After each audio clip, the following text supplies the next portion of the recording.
Well, good morning, everyone. It's 10 o'clock on Friday, April 17th. Hope everybody is doing well and had a bit of good news yesterday with some of the shelter in place orders, and hopefully we'll get some back to the new normal, as they call it, soon. So I'm your host, Dave Newell, this morning for Friday Morning Live. And we're going to, again, hey, let's have a stretch break. Come on, folks. You've been sitting at your home office for a little bit, so stand up and take a stretch and relax a little bit and sit back. But, you know, today's topic is about working remotely and data security and the things we all need to consider as we continue to work remotely. So we are going to definitely talk about that. But, you know, with some of the things that are going on and in the press and different parts of the government talking about business interruption, we thought we would at least have that conversation this morning and address some of that. So just a couple reminders. Don't forget, and this is updated on a regular basis, the coronavirus industry updates on our homepage. There's where you can find the latest and greatest information, not only what FAI is putting out, but also from the Big I. So we have a lot of resources there. So as I say each week, please check that on a regular basis and share that information with your staff. As most of you know, we are heavy into blogging here with information. So check the community as well. Many of us are blogging on a regular basis, and so a lot of information is there in the community, one-stop shopping, so to speak. So keep that in mind. And then I want to thank everybody. We just ran a special for webcasts through ABEN and had a nice uptick in that information.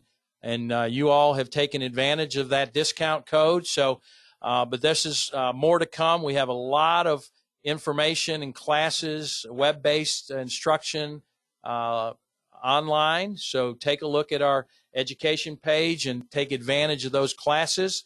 And then we just announced, came out in the bulletin yesterday, the confidential, that the National Alliance is now allowing us to do some instructor-led webinars. And so we'll begin those in May. So those that are seeking the designation or those need their update through the National Alliance programs, you can now do it through FAI, through web-based training. So let's talk about business interruption. This week, we were able to capture a recording from David Thompson and Bill Wilson on this subject. So I'm going to play that now, and then we'll bring in Kyle Ulrich after that to talk about some of the political banter that's going on around the country. Well, hello, Bill Wilson. How are things up in Tennessee this morning? Same old, same old. That statement holds particular validity today. Bill, just want to quickly go over a few things because you've written a wealth of information about this whole virus situation. In the past week or so, our agents are seeing a lot of different questions presented to them.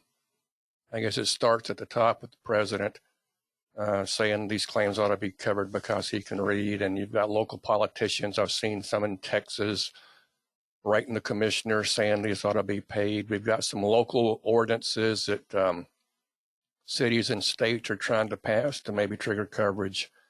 Hear a lot of stuff about the direct damage and the civil authority coverage for some businesses.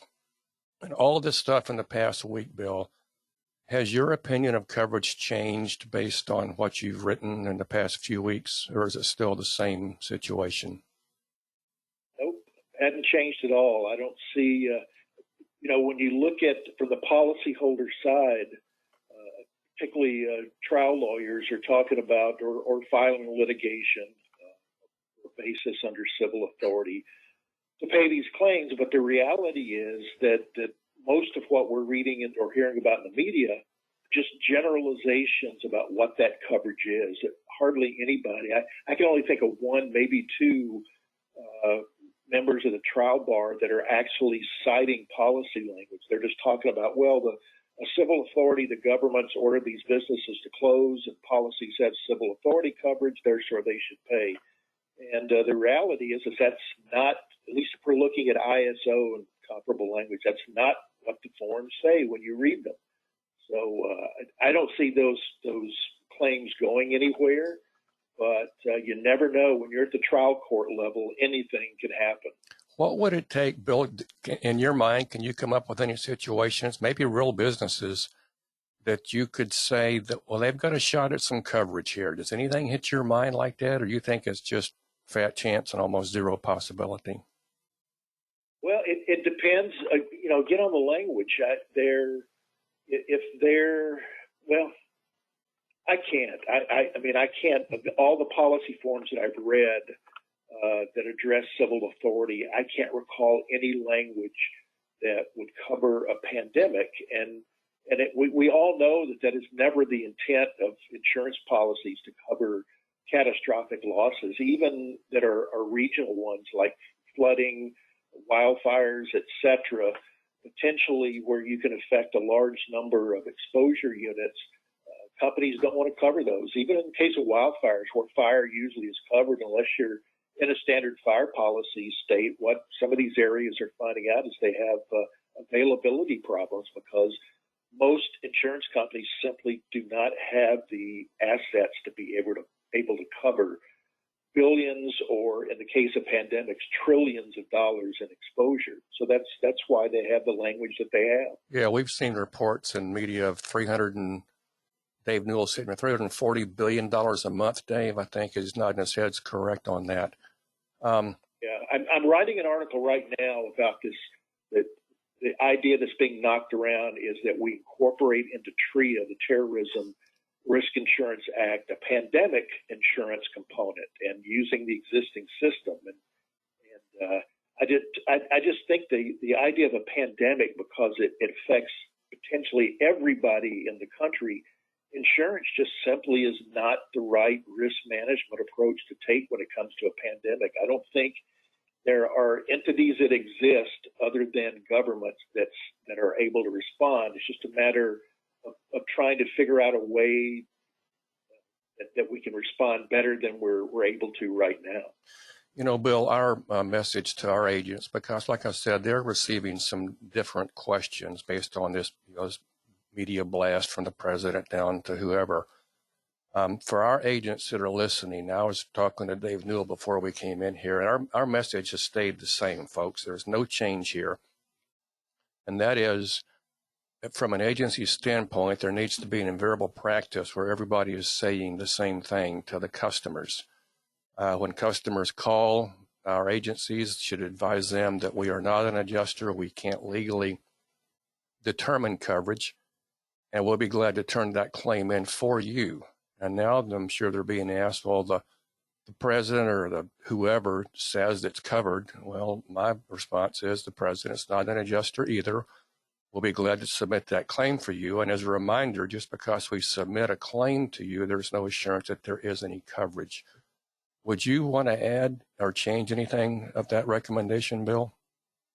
No, and that's one area where I agree with policyholder attorneys is that from the agency standpoint, if you're contacted by a customer, pass the claim on to the company. And we're already seeing some regulators are pushing insurers to not just cavalierly say, well, you don't have coverage. They under most unfair claim settlement practice laws, there has to be some sort of a reasonably thorough review or response to the claim. So, just keep telling them or taking the claim and sending it on to the company and let the company deal with this issue. And that's another thing about pandemics. When I'm currently writing this article about the Pandemic Risk Insurance Act proposal, there's a draft bill right now in committee in Congress that so far hasn't gone anywhere. But one of the issues with traditional business income coverage is we know it's one of the most complex insurance products. It's very difficult to adjust because there's so much subjectivity in it. What would the business have earned? That when you think about a pandemic, if these claims were covered, what insurance company has the resources, the number of adjusters, and the skill and the expertise that all of these adjusters need to adjust a business income claim. It's just, to me, it's just too complex a product to be able to effectively respond to a catastrophic type exposure, at least, without taking years to adjust a claim. Maybe there'll be a splurge of people going to get their CPA to help insurance companies adjust this stuff. Bill, I know you're busy. I appreciate your time. Folks, I'll give a plug for Bill's website, insurancecommentary.com. It's some of the best information out there. Sign up for Bill's weekly blog. Comes out almost every Wednesday. Great stuff. It's probably my go-to source. So again, it's insurancecommentary.com. Bill, appreciate your time. Say hello to your better half up there. Hadn't seen you in a while. Thanks again. Yeah, thanks for having me. All right, Bill, we appreciate it. All right, folks, you heard David and Bill discussing on the technical side and some of the messaging that we want to continue to provide to agents and, of course, their customers. Brendan Lynch just posted a question. We'll try to get to that. David is listening to that, and hopefully, Brendan, he can reply to that. But we want to go ahead and continue this conversation with Kyle Ulrich and bringing Kyle in. And before we do that, we're going to go ahead and play a clip that kind of started a lot of this fanfare a week ago today. So let's play that, and we'll bring Kyle in.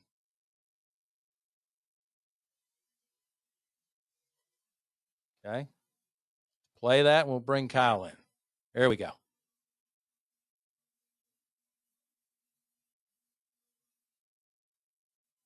To credit card companies to reduce their fees during this time? Well, it's something that we've already suggested. We're talking to them.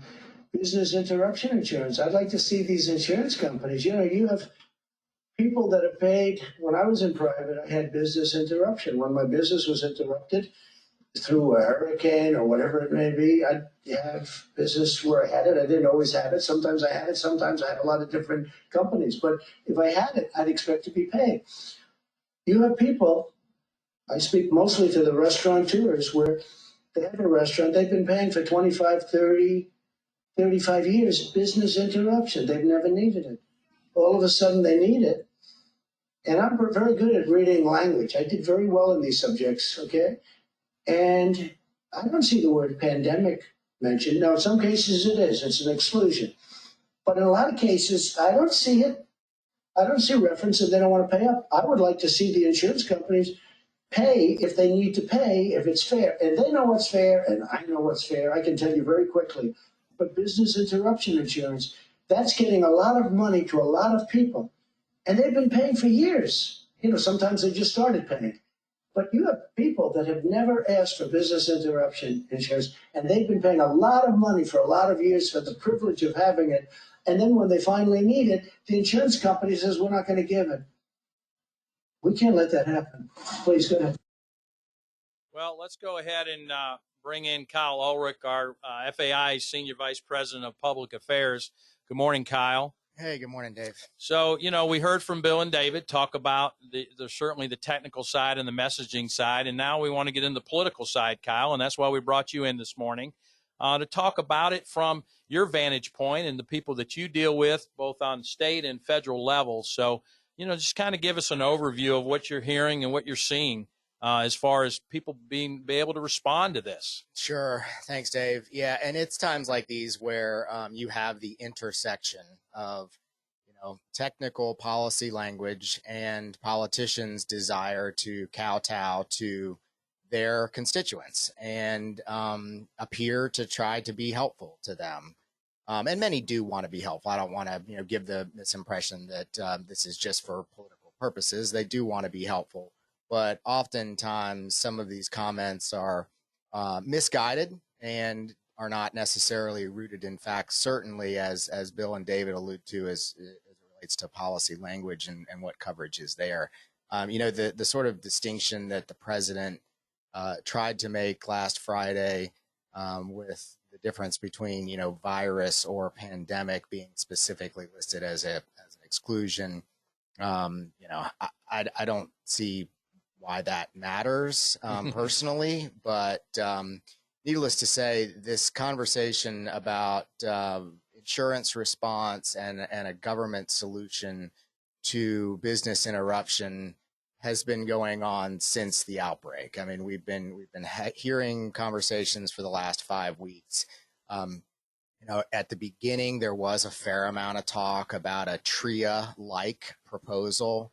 That's obviously something that came up following 9/11. And while there was some conversation in the very beginning about that, it really didn't garner a lot of support and really didn't pick up a lot of momentum, frankly, because of as Bill mentioned, the widespread nature. I mean, even in a terrorism attack, you have a centralized, event that happens. This is something, on the other hand, that is impacting the entire world. And so the insurability of that is in question, even with what is essentially a government reinsurance program or backstop.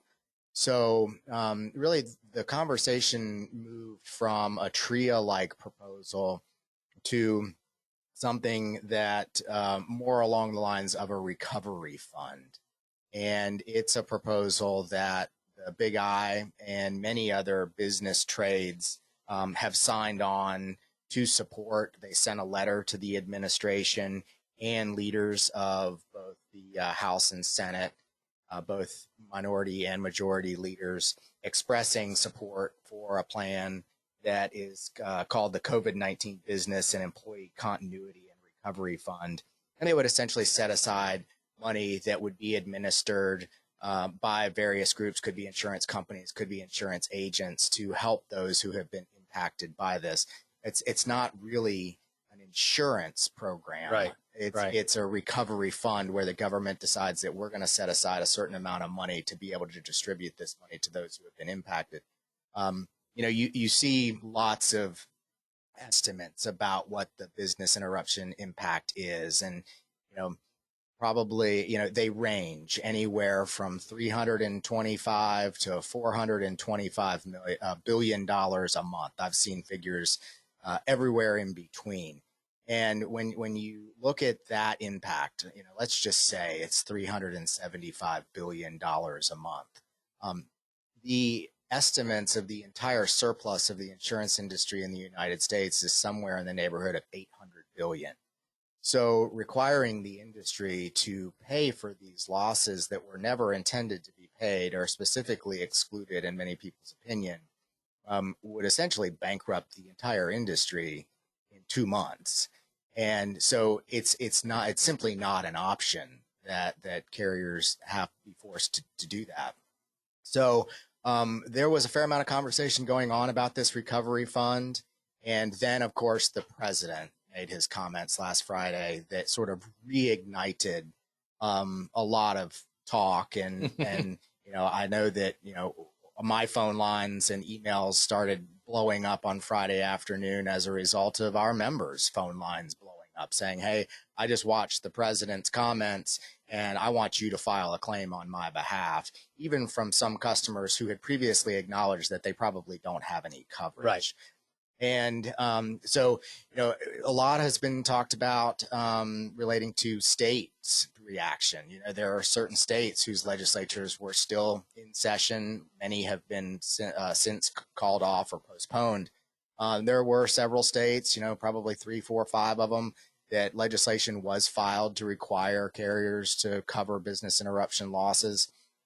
But the truth is that I'm not aware of a single one of those proposals who has actually even been heard in a committee in any of those states where the legislation has been filed.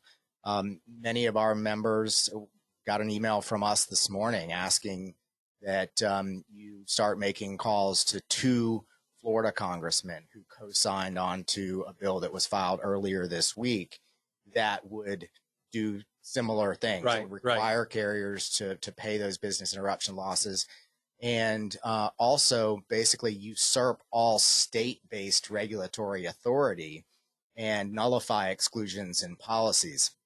Now, there are 9 co-sponsors to that bill out of 435 members of the United States House of Representatives. So is there really momentum or bandwidth for that to be included in any future proposal? Probably not, but it only fuels the continued narrative that trial lawyers and others are trying to build on this PR campaign. We've had numerous members send us, communications that they're getting from their local municipality, county, or city in their emergency orders, where there's a trial lawyer group who is like actively lobbying local governments to include language in those orders that says that this has caused property damage. Well, it's usually in a whereas clause in that order, and it has no bearing on what the policy language says. It's just an attempt to continue to build on this narrative that there is somehow coverage available. So, inevitably, some of this will go to the courts. There will be lawsuits. You never know what happens when you get before a judge or a jury. Yep. And this will probably play out for a very, very long time. But really, the only alternative is some sort of federal government program that provides relief to businesses that have been impacted in this country. Well, again, folks, you heard right from Kyle talk about the latest and greatest information on this subject from a political standpoint. We certainly encourage your questions here. We'll answer them probably offline. We're getting some questions about some scenarios and other types of claims that may be coming beyond business interruption. Are there other types of GL claims or work comp claims from COVID-19? I certainly encourage you all that are on the call today to send us those questions. Let us discuss them internally and see what we can do to help you better educate you with your customers and help you through this, because I know there's a lot of what ifs that are coming in that you're getting from your clients. So we'll help navigate the best we can, but the message is still the same.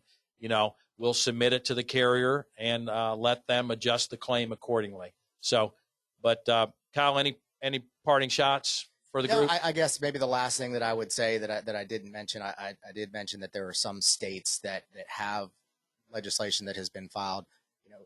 This outbreak happened during the last week of Florida's legislative session, and so the legislature is now out. They're not meeting. There's a fair amount of conversation about them coming back sometime in the summer to readjust budget numbers because of the substantial impact that COVID-19 is having on tourism and the hospitality industry and agriculture here in Florida, all of which are huge drivers of our economy. The budget this year was $93 billion.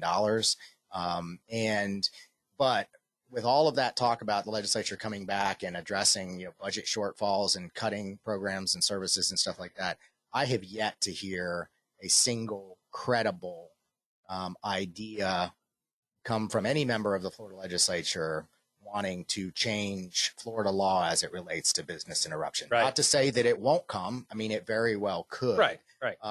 But there's not a lot of chatter here in Florida about, requiring carriers to do that. Yep.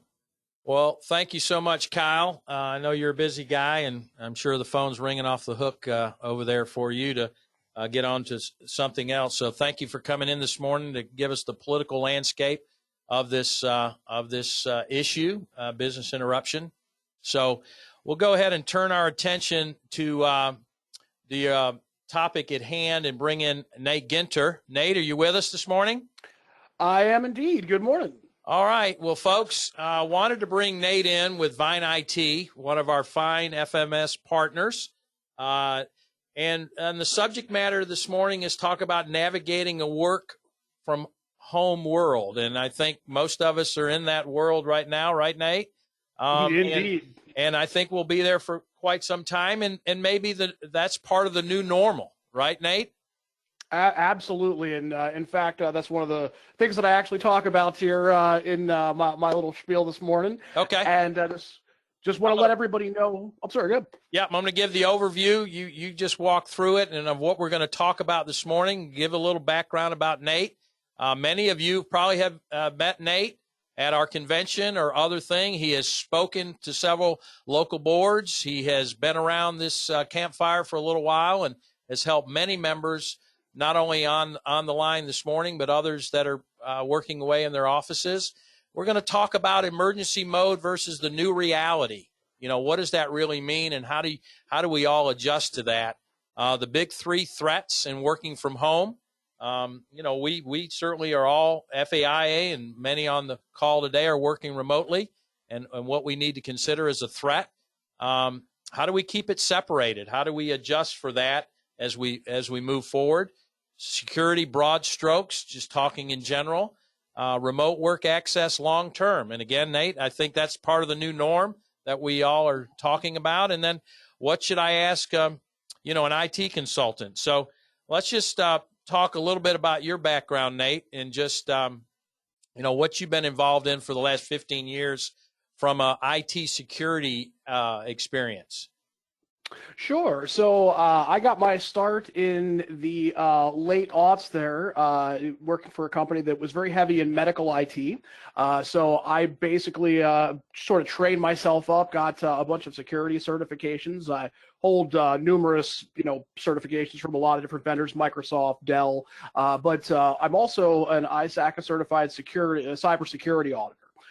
So I've had a lot of experience going in, helping places figure out where where the holes are, what functionality needs they have, and kind of make sure those things work securely for them. And Nate, certainly, I know you deal with us a lot, certainly because you're a vendor of ours, but also a lot of our members. And so let's just talk about this emergency mode versus the new reality. How does that all play together as we come out of COVID-19? We had some good news last night from the president and his staff about trying to come out of the other side of this, but we're still dealing with a pandemic. We're still dealing with certainly health risks. But from an IT perspective, what are we talking about here? Sure. So the big thing was this was a very sudden onset. It felt like almost overnight, and literally in some cases it was an overnight decision. Everybody said, well, we've got to be able to work remotely. So, businesses were in various states of being able to support that sort of strategy. So it's natural that, especially when you're in a hurry, you're doing things we like to call quick and dirty. You're just trying to get things working, trying to get that employee workflow back as close as you could to the way it is in the office. The reality is, there's some methodologies that are better than others. And, we've seen the gamut run from, businesses that were completely able, to just function. So when we put our company together, we built it all around cloud-based solutions. So when my company, made the decision to have a limited staff in the office, we didn't miss a beat. Everything, flowed very, very smoothly because of that process. But there are a lot of places out there that, they're running, file shares internally, or, maybe their AMS software is a local install. And there's some solutions that can be done to give people access remotely that maybe aren't the long-term solution that you want to be looking at. So, like I always say, nobody's going to blame you for trying to get the business back up and running. But like you said, this is sort of a new reality that we're looking at. There's nothing that says once we're past this issue, knock on wood, we don't have another one in short succession. But the reality is that's quite possible. So I think it's a good practice to have that sort of resiliency and strategy, thinking long term. What kind of softwares do we want in place? Maybe we start switching to using some different tools to run the business rather than things that require a very central presence in the office. Okay. And folks, I know there's questions coming in about Kyle's comments and David Thompson and Bill's comments. One of the things we're going to do is get all those questions. We'll get them answered, and then we'll post it to the group so everybody can see where the questions, what the questions are and what the answers and the responses are. So keep those questions coming. Certainly have questions for Nate as well as we go through his presentation. But we encourage questions, and we will get answers and information out to everybody on the call and post it so everybody can see it. So, Nate, as we switch gears, we talk about security concerns, and that's certainly something that we've addressed weekly here at FAI on our Monday morning call about being safe. Paul always is instilling in us about email and phishing and the things that you guys do to help us as one of your partners. But talk about what are those concerns and what people really need to pay attention to, especially when we're working remotely.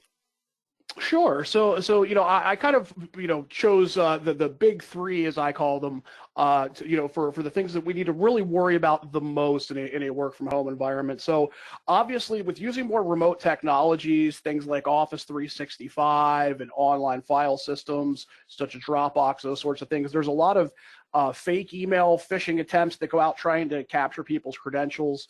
Some of those emails can also contain nasty attachments, which can lead to sort of the number 2 threat there, which is ransomware or a virus. And number 3, which is I think actually one of the more important ones, is lack of security planning. So, if you've got an employee base that suddenly shifts to working online, they're probably going to be doing a lot more communication via email. And making sure that you have a good, robust system in place for everything from a backup to your files, over to making sure that you're using multi-factor authentication where possible on those systems. It really becomes something that can really save you quite a lot of heartache, if you pay proper attention to things in the long term. Okay. And I mentioned it on our on the agenda. Keep it separated. So I guess really. Put a fine pencil to paper here on this, Nate. What do we mean by keeping it separated? Sure. So typically, most people, the way your home connection works is you have a wireless router from the cable company or your Fios provider, and everybody just hooks into that. So, they use that for wireless access. Maybe you have a couple of physical plugs in the house. And very simply and very inexpensively, you can actually put a secondary wireless router in to use for just business purposes. And I highly recommend that. Reason being, when you have all of your devices on the network, I've got smart lights and a Ring doorbell and all of these things. Those are very vulnerable targets for hackers. By putting a separate physical network in, it stops the ability for them to spread out to your work devices. And again, we're not talking about an arm and a leg here, usually about $250 for a really nice one. And I actually have a product recommendation here for a Linksys AC3200. Those simple steps, just getting that off of the same physical network as your other devices, can really keep you protected in a pretty big way. Okay.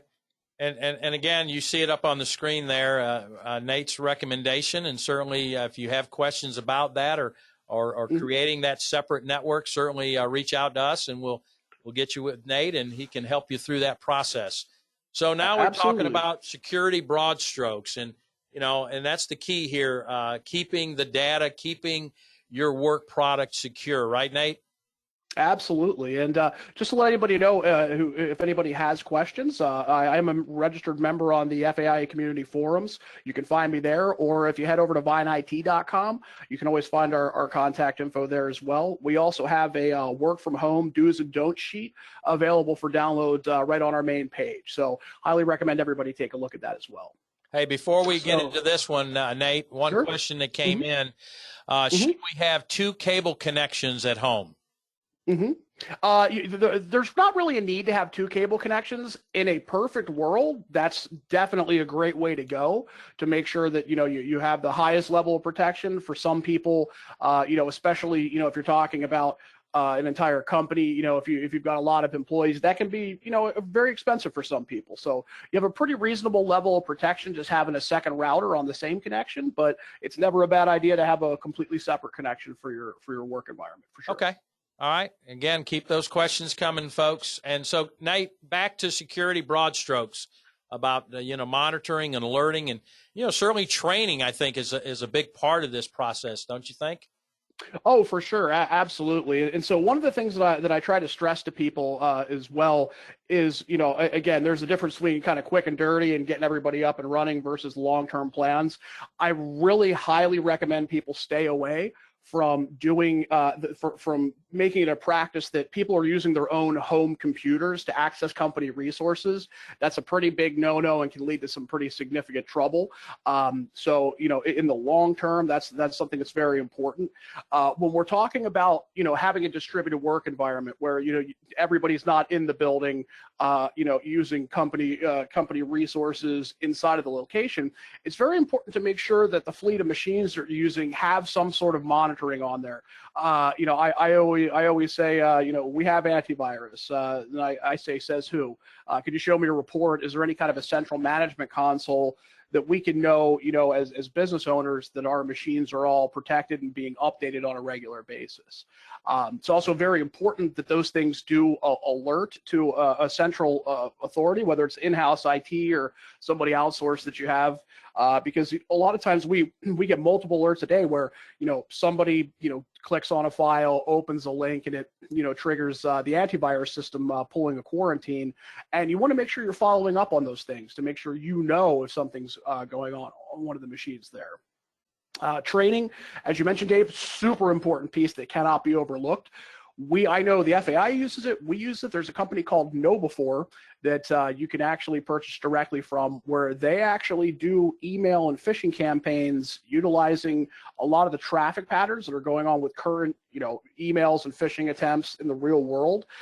So the reason they call it KnowBe4, you're basically pre-attacking your employees to make sure that they stay safe and that they know those best practices for what to open, what not to open, when to put in credentials, when not to put in credentials, those sorts of things.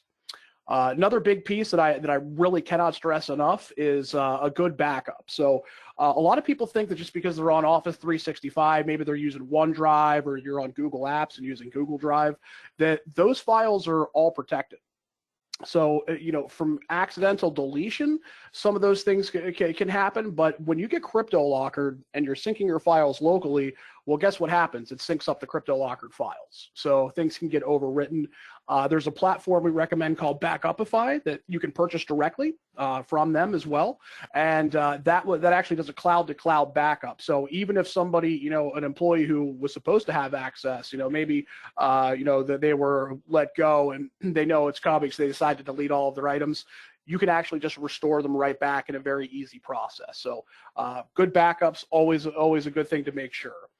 And lastly, the other broad stroke that I try to drive home to people is make sure you have a risk assessment done and make sure you've got a written security program. That risk assessment is a very important piece that can really tell you a lot about where the holes in your infrastructure are, what you need to work on. And there's nothing that says, you know, just because you have a couple of items that are noted in a risk assessment or some things to work on, that's a good process to go through. So you know where they are, you can start budgeting for them and make plans for the future to help alleviate those things. And then, you know, lastly, the risk assessment is also going to, you know, tell you, hopefully the person doing it can maybe share some software packages with you or some workflows that can actually, you know, maybe increase your productivity as well. Yeah. Well, thanks. And Nate, the questions are coming in. So let's address a few of them. How Sure. susceptible is a program like TeamViewer to the outside attacks? TeamViewer. So sure. So TeamViewer is a pretty good product. They put a lot of effort into the security on that. TeamViewer actually uses what's called SSL protection. So, you know, when you go to a website, you see that little green link that makes sure that you have a private connection there. TeamViewer is definitely a good methodology. There are some other ones like Virtual Network Controller, VNC, that some people are using, and that I actually recommend staying away from. Okay. How about this?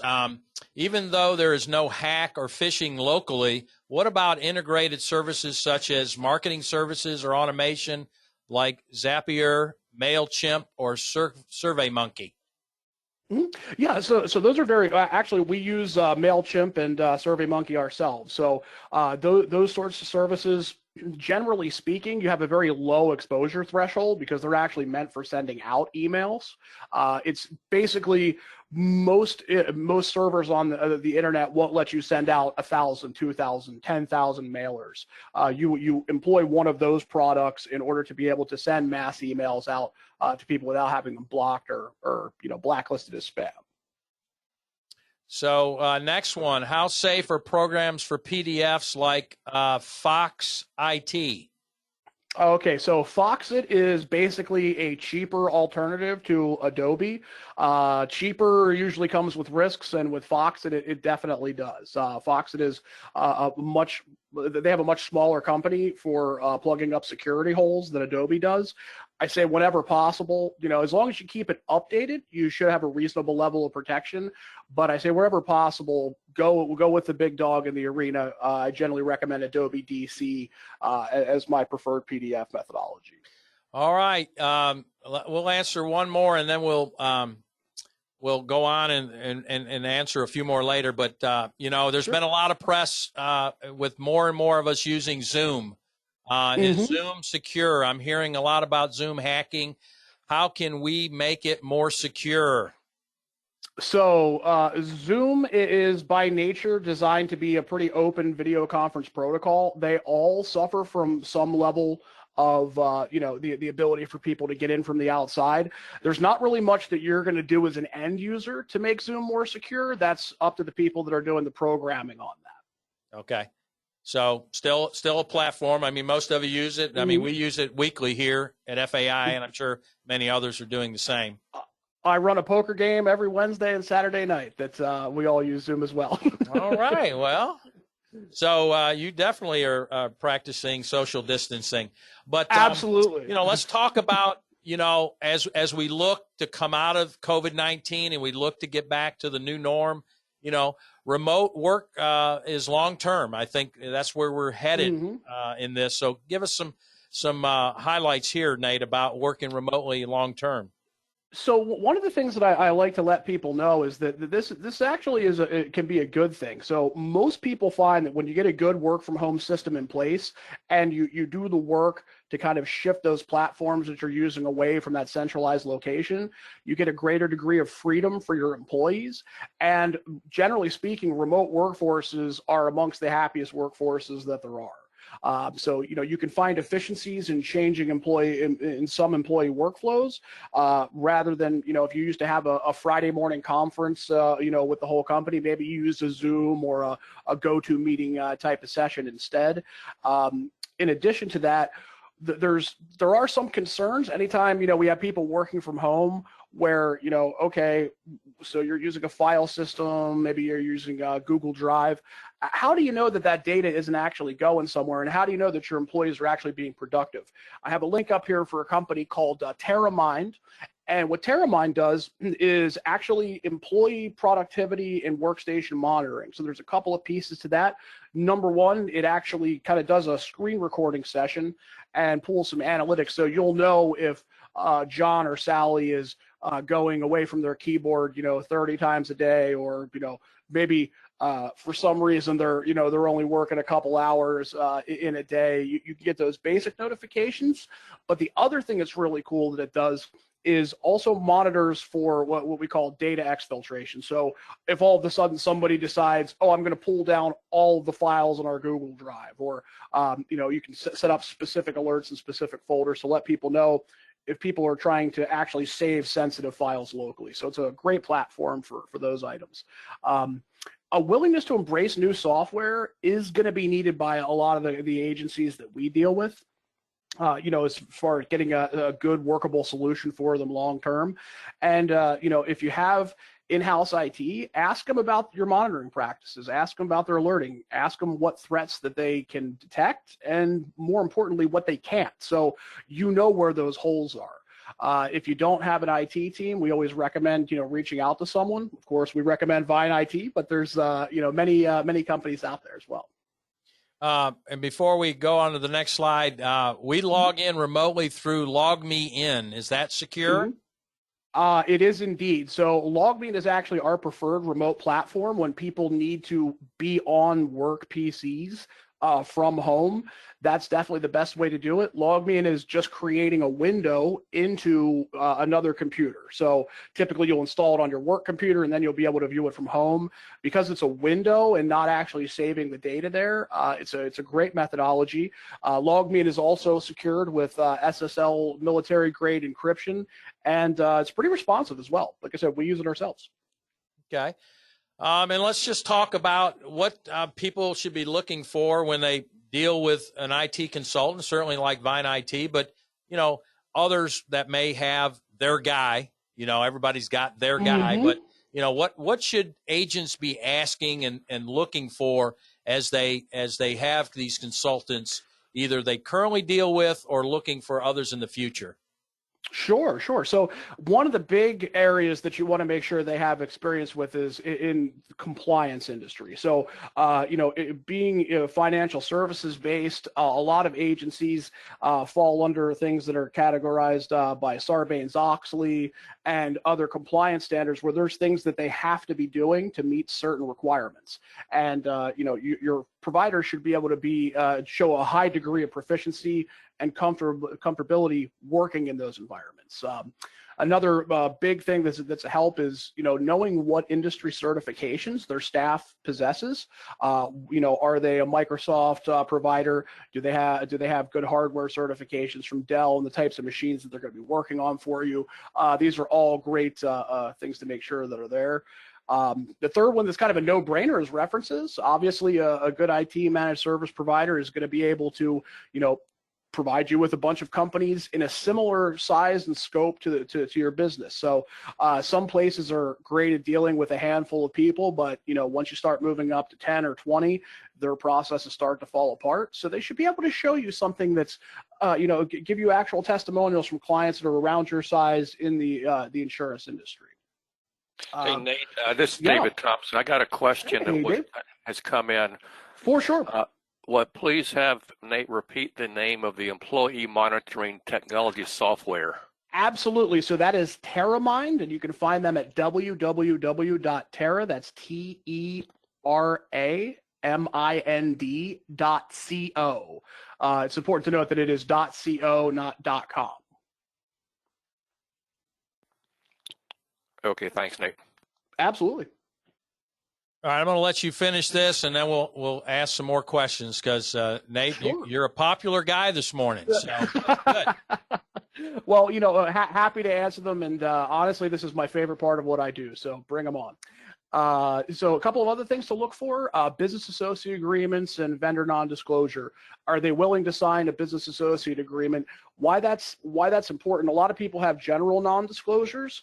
The business associate agreement is important because it actually tethers that provider to be following those, you know, Sarbanes-Oxley requirements, those high security requirements in their business as well as when they work on yours. So it's definitely something to be aware of.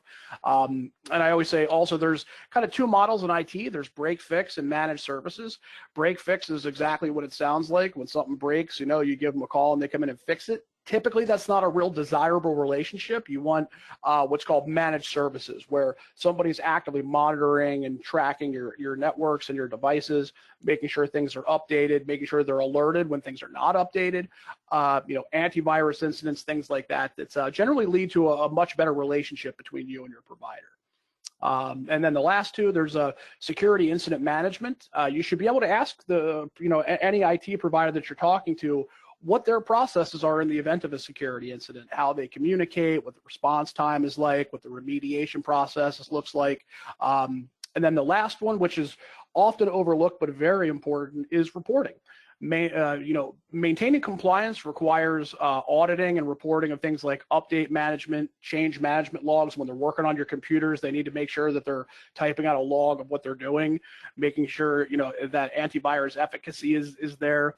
And system security components, you should be able to have reports on all of those so that you know each month where your machines are at and anything that needs to be worked on. So often overlooked, but very important. Yeah, I suspect, Nate, with a lot of the remote users and the continuous use of that platform, that a lot of these things are really going to be highlighted more so than ever to make sure your systems are being secure going forward. So a couple questions, Nate. Sure. What is the advantage of using a VPN for accessing the web? Does this provide us with additional safety or security? And security. The answer is depends. So if we So here's the interesting thing about a VPN. So and there's a couple of different types. I'm going to try and stay out of the weeds somewhat with them, but a hardware VPN, which you would kind of figure is sort of think of if you have two locations and you want a constant link there. That's one way of doing a VPN. The second one that a lot of people that are working from home right now are using is some sort of a software client that starts up, you kind of start it up and then you can connect into work resources. I say a VPN is great. I would rather have somebody not using a VPN and be on a work machine than be on a home machine that's VPN'd in, and I'll tell you why. So if I take a home user on their computer and I just go ahead and start that little software VPN up, I've actually put that person's home computer on my work network just like it was sitting in the office. There's a lot of dangers, I'm sure, as you can imagine, for that. The interesting thing about the VPN also is that the little demand dial VPNs are still on the local network. So again, it's better to have your devices separated and off on a separate network. If you can protect yourself with a VPN, by all means, go ahead. It's definitely something that's good. There can be some, depending on what kind of software packages you're using for your agency management and some of your other workflows, there could be some challenges as far as speed and reliability when you're layering a VPN on top of a home connection. But generally speaking, it is a good practice to use one. Okay. All right, as we continue down and go, who is Vine IT? Nate, tell us a little bit about the company, where you're based, and certainly why you're a preferred vendor of FAI member services. Sure, absolutely. So our company has been around for 6 years now. We've got 7 techs with over 30 years of experience, and we actually specialize in high compliance industries like financial services and insurance. We've got a number of FAIA members as clients, actually. We're kind of focused on Florida. We do have a nationwide footprint, but our real focus is in Florida. We're located in Tampa Bay, right here in St. Petersburg, Florida. And, we've got a great group of people that really are dedicated to making sure that our clients get a really great service and have a good resource to reach out to, whether it's something as simple as, not being able to check their email up to, knock on wood, they might have a security incident. So we're happy to help them out. We love being an FAI partner. I think we're going on our 4th year here with you guys, and always love going to the convention every year, and get to see a lot of people that you wouldn't normally be able to come in contact with. And please, feel free to seek out our booth at this year's convention, and we're usually right there near the Circle of Trust, and you guys have been great partners. So really appreciate your time. All right. Well, and again, Cindy and I traded emails this morning, and apparently Disney is expected to reopen June 1st. So we'll see how that all unfolds. And we've not made a decision on convention yet. We'll make that on May the 5th. So hopefully, if we do have it, you'll be able to look up Nate and his crew.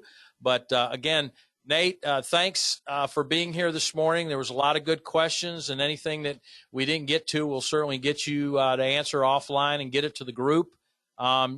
Email Nate at compliance@vineit.com. Certainly look them up on FAI's homepage under FAI Member Services Preferred Partners.